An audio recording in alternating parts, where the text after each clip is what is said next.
The fluorescent lights of Gate 27 flicker like a dying heartbeat.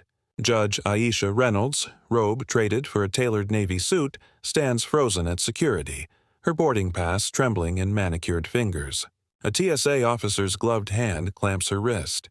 "Ma'am, step aside." The words slice the terminal's hum. Around her, travelers slow, phones rising like periscopes. Aisha's pulse drums against the cold metal of the screening table as the officer's partner mutters something about matching a profile. Her judicial pin glints under the lights, unseen. The line behind her stalls. A child whispers, "Why is the lady in trouble?" No one answers. The officer's radio crackles. "Possible 1099, repeat, 1099. Aisha's throat tightens. She knows the code. Threat, her threat. The same woman who sentences felons now faces a pat-down in front of strangers. Her carry-on, stuffed with case files, is dumped. Papers scatter like confetti.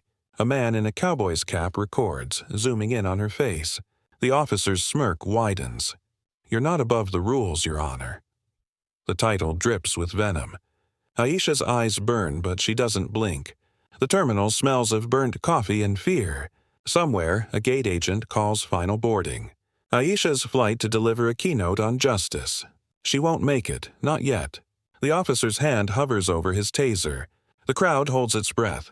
This is the moment everything unravels. Before we dive deeper, smash that subscribe button and drop a comment. Where in the world are you watching from? Judge Aisha Reynolds had built her life like a verdict.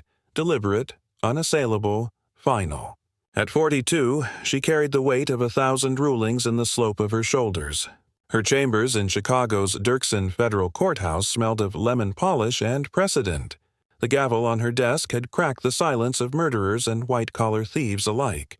Yet every morning she still checked the mirror twice, smoothing the edges of her natural hair, ensuring the armor of her robe hid the girl who once walked past Confederate flags on her way to a segregated elementary school in rural Mississippi. This trip to Atlanta was routine on paper, keynote speaker at the National Association of Women Judges, a panel on implicit bias in sentencing. She'd flown the route a dozen times.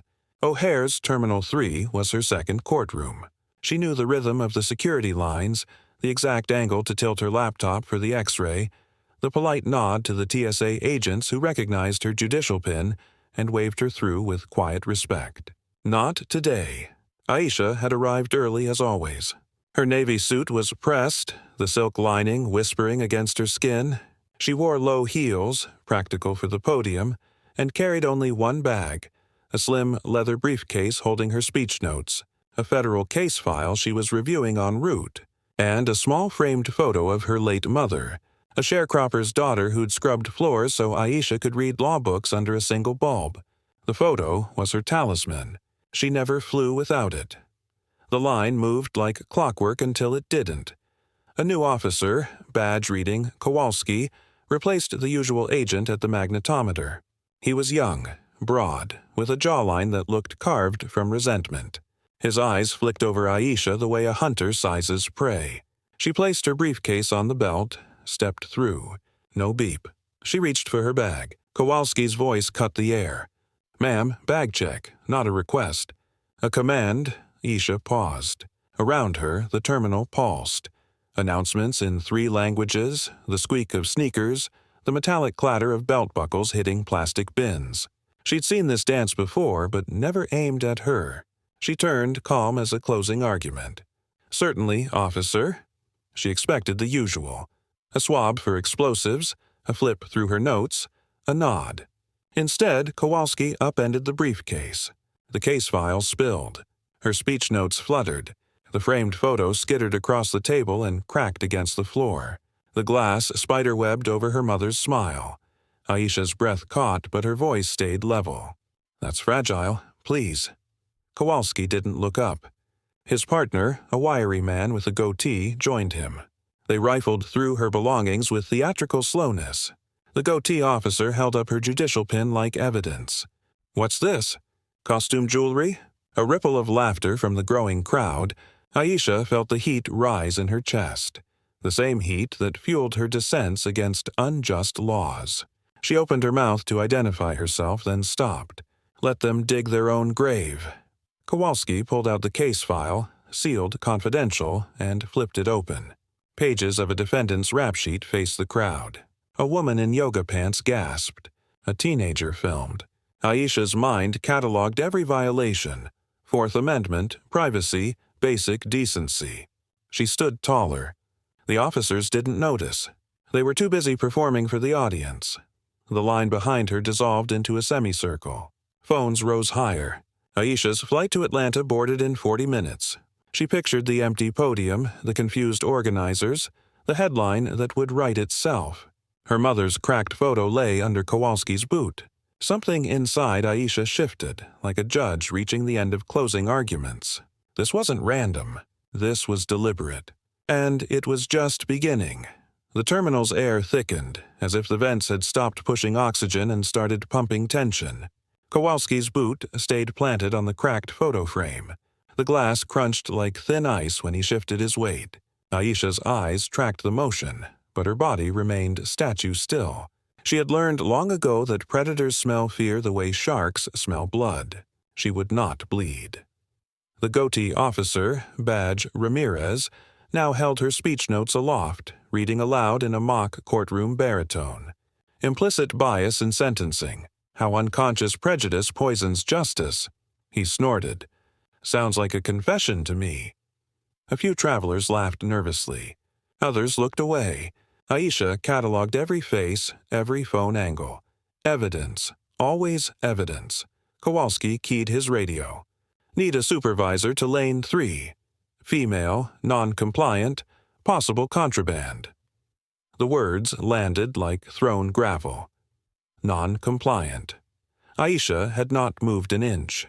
Contraband. Her mother's photo lay in shards. The crowd swelled to 30, then 50. A businessman in a rumpled suit muttered, "Just doing their job." A college student in a hoodie countered, "That's a federal judge, man. Look at the pin." The pin now dangled from Ramirez's gloved fingers like a trophy. Aisha's pulse hammered, but her voice cut through the noise, low and precise. "You are violating 49 CFR 1544.205. Public disclosure of sealed federal documents is a felony." The officers froze for half a heartbeat. Then Kowalski's smirk returned, wider. Big words for someone about to miss her flight. He nodded toward the gate. The boarding sign flashed "Final Call" in red. Ramirez dropped the notes into a plastic evidence bag, sealed it with a flourish, and scribbled something on the label. Aisha saw the word "threat" in block letters. Her stomach twisted. She had sentenced men to decades for less fabrication. The crowd murmured louder. Someone started live streaming. The hashtag #FrugerTSAJudge began trending before Aisha even knew it existed. A female supervisor finally arrived, Badge Lint Hargrove. Older, weary, eyes scanning the scene like a referee entering a brawl. Kowalski spoke first, voice syrupy with innocence. Subject matched a watch list profile. Refused secondary screening. Became combative. Hargrove's gaze flicked to Aisha, then to the shattered frame on the floor. Aisha met her eyes. "I am Judge Aisha Reynolds, Northern District of Illinois. My credentials are in the briefcase you just emptied. I have been neither combative nor non-compliant. I request your body cam footage and your names." Hargrove hesitated. The crowd leaned in. Kowalski's jaw clenched. Ramirez stepped forward, too close, his breath sour with energy drink. "You don't give orders here, Your Honor." The title twisted again, uglier. Hargrove raised a hand. "Back up, Ramirez." But the damage was spreading. A second TSA cart screeched to a halt. 2 more officers jumped out, hands on belts. The semicircle tightened. Aisha felt the shift. This was no longer a search. It was containment. Her flight's gate door clanged shut in the distance. She pictured the empty podium in Atlanta, the organizers texting, the ripple of confusion. She pictured her mother's cracked smile under Kowalski's boot. The heat in her chest flared into something colder, surgical. She began reciting case law under her breath, the way other people pray. Hargrove tried to de-escalate. Ma'am, if you'll just step into the private screening room. Aisha cut her off. No, you've created a public spectacle. Any further search happens here, on camera, with counsel present. The word counsel landed like a gavel. Phones zoomed tighter. A teenage girl whispered, "She's gonna sue them so hard." Kowalski's hand drifted to his taser. The click of the safety echoed. The crowd inhaled as one organism. Aisha's mind flashed to every viral video she'd ever refused to watch. Black bodies on pavement, black voices silenced. She would not be another clip. She locked eyes with Kowalski. Touch that weapon, and you'll spend the rest of your career explaining why you threatened a federal officer in front of 50 witnesses. Ramirez laughed, but it cracked at the edges. Hargrove's radio squawked. Airport operations demanding an explanation for the growing mob. Kowalski's face flushed the color of raw meat. He leaned in, voice a hiss meant only for Aisha. You people always play the victim. The slur hung in the air, naked, recorded by a dozen microphones. The crowd gasped. Someone shouted, "Did he just?" The temperature in the terminal seemed to drop 10 degrees. Aisha's response was quiet, almost tender. "Officer Kowalski, you just handed me your pension on a silver platter." She turned to Hargrove. "I'll need your incident report number. Now." Hargrove's hand trembled as she pulled out her tablet. The balance had tipped. The officers felt it. Kowalski's bravado leaked out like air from a punctured tire. Ramirez suddenly found the floor fascinating, but the tension wasn't finished climbing. A new voice boomed from the edge of the circle. Airport Police Sergeant, stripes gleaming, flanked by 2 uniformed officers. "Judge Reynolds? We need to escort you to a secure area. For your safety." The word safety dripped with the same venom as Your Honor had earlier. Aisha saw the trap. Isolate, intimidate, disappear the footage. She stood her ground. The sergeant's hand rested on his cuffs. The crowd pressed closer. Phones shook with adrenaline. Somewhere, a child began to cry. Aisha's heartbeat slowed to the rhythm of a closing argument. She had one move left before this became a cage. Climax. 910 min 600 700 words. The sergeant's cuffs glinted under the terminal lights like a promise of steel. His nameplate read, Sergeant M. Doyle. 2 airport police officers flanked him, younger, eyes darting between Aisha and the restless crowd. Doyle's voice carried the practiced calm of a man who had vanished problems before. "Judge Reynolds, let's not make this difficult. Step away from the table." The crowd bristled. Aisha did not move. Her briefcase lay gutted, its contents strewn like battlefield casualties. The cracked photo of her mother stared up from the floor, glass shards catching the light in tiny, fractured rainbows. Kowalski's boot had left a muddy print across her mother's cheek. Aisha's gaze locked on that print, and something inside her crystallized. She had sentenced men for contempt with less provocation. Doyle took one step forward. The semicircle of onlookers tightened. A living wall of held breath and raised phones. A woman in a red coat whispered, "They can't arrest a judge." A man beside her answered, "They just did a senator last year." The air crackled with precedent and possibility. Aisha's voice rose, clear as a bell in a hurricane. "Sergeant Doyle, under 18 U.S.C. 242, deprivation of rights under color of law is a federal crime. You will not touch me.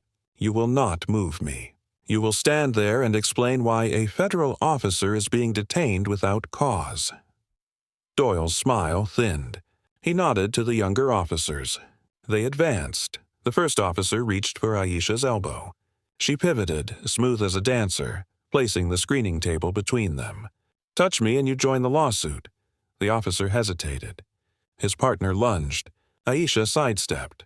The lunge became a stumble. The crowd roared. Someone shouted, "World Star!" Phones flashed like paparazzi lightning. Kowalski saw his opening. He shoved past Hargrove, taser raised. The red dot danced across Aisha's chest. Time slowed. She saw the prongs, the wires, the smirk. She saw her mother's cracked smile. She saw every courtroom where she had fought for dignity with nothing but words. Her hand moved before her mind caught up, closing around the metal leg of the screening table. She flipped it. Trays, bins, and her scattered belongings crashed in a metallic avalanche. The taser fired into empty air. The terminal erupted. Travelers surged forward. A teenage boy vaulted the stanchion, filming vertically. She flipped the table. She flipped the table. Doyle barked orders, but the noise swallowed them. Ramirez tried to grab Aisha from behind. She elbowed his throat, precise, judicial. He dropped, gasping. Hargrove's radio screamed for backup. Red and blue lights began to strobe from the far end of the terminal. Airport police cruisers screeching to a halt. Aisha stood atop the overturned table. Navy suit streaked with coffee grounds, hair escaping its bun in defiant curls. She raised both hands not in surrender but in command. Everyone here is a witness. Every camera is evidence. Officer Kowalski attempted to taser a federal judge. Sergeant Doyle ordered an unlawful detention. "This ends now." The crowd chanted it back. "This ends now." The sound bounced off the glass walls, a tidal wave of voices. Doyle's face went the color of ash. He keyed his shoulder mic. "Stand down. All units, stand down." The advancing officers froze. Kowalski's taser clattered to the floor. A new figure pushed through the mob. A tall woman in a crisp airline captain's uniform, 4 stripes gleaming. Captain Lewis, Aisha's friend from law school, face grim. She carried a tablet like a shield. "Judge Reynolds is a priority passenger on my flight. You have detained her without cause for 43 minutes. Release her immediately, or I ground every plane in this terminal." The threat landed like a bomb. Gate agents behind her nodded, fingers hovering over shutdown codes. Doyle's authority crumbled. He looked at the sea of phones, the viral storm already cresting. He looked at Aisha, unbowed atop the wreckage. He stepped back. "Clear the area," he muttered. The officers retreated, Kowalski dragging Ramirez by the collar. Hargrove scooped the cracked photo frame with trembling hands, offering it like a truce. Aisha took it without a word. The crowd parted. Captain Lewis extended a hand. Aisha stepped down from the table, glass crunching beneath her heels. The terminal lights no longer flickered. They blazed. She straightened her suit, tucked the broken frame into her pocket, and walked toward the gate. Every phone followed her like a coronation procession. Behind her, the overturned table lay like a monument to the moment justice flipped the script. Resolution and impact, 13:15 Mani, 550-580 words. Aisha never boarded that Atlanta flight. Instead, she walked straight past the gate, through the terminal's glass doors, and into the back of a federal marshal's SUV that materialized within minutes of Captain Lewis's threat. The marshals, stone-faced, earpieces glinting, had been tracking the live feeds. By the time the SUV pulled away, Ugarser justice for Judge Reynolds was the top trend worldwide. Kowalski's taser misfire looped on every screen from O'Hare to Osaka. 3 days later, the lawsuit landed like a thunderclap. Reynolds versus TSA, Chicago Department of Aviation, and officers Kowalski, Ramirez, Doyle, had all $150 million in damages. The cracked photo of her mother, still in its splintered frame, became Exhibit A. The viral footage, every angle, every slur, every second of the table flip, filled the appendices. Aisha filed it herself, in person, robe on, gavel scars on her knuckles. The fallout was surgical. Kowalski and Ramirez were suspended without pay the same afternoon. Internal Affairs opened 3 separate investigations before sunset. Sergeant Doyle took early retirement. His pension vanished into a federal forfeiture account. Lieutenant Hargrove testified voluntarily, body cam footage in hand, voice cracking as she described the moment she realized the profile was nothing but a racial reflex. The TSA issued a public apology on every monitor in every airport in America. It played on loop for a week. Aisha refused settlement talks. She wanted the courtroom, not the conference room. The trial lasted 9 days. Jurors wept during her testimony. One clutched a tissue when the cracked photo was passed around the box. The defense tried to paint her as aggressive. The table flip video played in slow motion. The jury deliberated for 72 minutes. Verdict: guilty on every count. Damages: $42 million, the largest civil rights award against federal officers in Illinois history. The judge, her mentor, gray hair, trembling, added punitive sanctions that stripped the officers of their badges forever. The money went into a trust, the Aisha Reynolds Justice Fund. It paid legal fees for black women stopped, searched, or silenced in public spaces. Within a year, the fund had bankrolled 37 lawsuits nationwide. Airports rewrote protocols. Body cams became mandatory. Profile became a dirty word in training manuals. Isha returned to her bench in Chicago. The gavel felt heavier now, but it struck cleaner. She kept the cracked photo on her desk, glass unrepaired, her mother's smile fractured but unbroken. Every new clerk who entered her chambers saw it first. She never explained. She didn't need to. 1 year later, O'Hare unveiled a plaque near Gate 27. Courage is contagious. Let justice be loud. Isha didn't attend the ceremony. She was in Atlanta, delivering the keynote she'd missed. The room was packed. When she finished, the audience stood in silence for 10 full seconds before the applause erupted. She looked out at the sea of black and brown faces in robes and realized the table she flipped wasn't metal. It was the one that had always said, "Sit down, stay small, know your place." She never told them to sue. She never told them to fight. She just asked one question, voice soft as falling ash. "When they come for you, will you stand on the table or under it?" The terminal lights no longer flicker at Gate 27. They burn steady. And somewhere, a little girl with tight braids watches the plaque, phone in hand, ready to record the next time justice needs a witness.